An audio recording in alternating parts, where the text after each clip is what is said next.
భారత్ పాక్ మధ్య యుద్ధం జరిగిన ప్రతిసారి ఆ యుద్ధాన్ని వెండి తెరపై వివరించే ప్రయత్నం చేశారు దేశంలోని దర్శక నిర్మాతలు.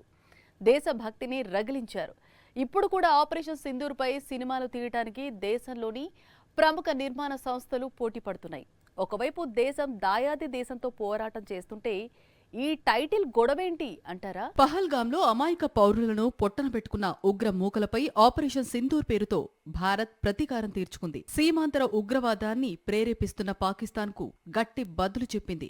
దాయాది దేశంతో యుద్ధం ఇది మొదటిసారి కాదు. 1947 ఘర్షణ జరుగుతూనే ఉంది. ఎన్నిసార్లు మన దేశం బుద్ధి చెప్పినా దాయాది దేశం తీరు మాత్రం మారటం లేదు.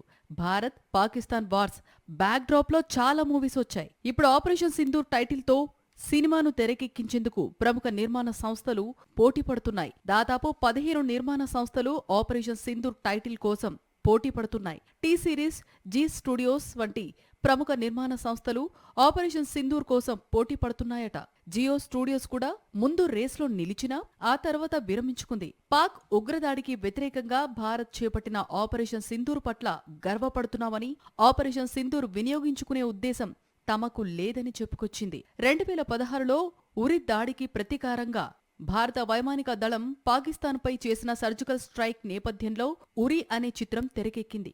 2019 పుల్వామా ఉగ్రదాడికి ప్రతీకారంగా భారత వైమానిక దళం చేసిన బాలాకోట్ వైమానిక దాడి కథ ఆధారంగా ఫైటర్ వచ్చింది. 1965లో భారత వైమానిక దళం పాకిస్తాన్పై చేసిన తొలి వైమానిక దాడి ఆధారంగా తెరకెక్కిన స్కై ఫోర్స్ ఇటీవలే బాలీవుడ్ ప్రేక్షకుల ముందుకు వచ్చింది. మన దేశ త్రివిధ దళాల ధైర్యాన్ని, వీరత్వాన్ని చాటేలా బార్డర్, గుంజన్ సక్సేనా, శేర్షా లాంటి చిత్రాలు వచ్చాయి. ఇప్పుడు ఇదే దారిలో ఆపరేషన్ సింధూర్ కోసం పోటీ మొదలైంది.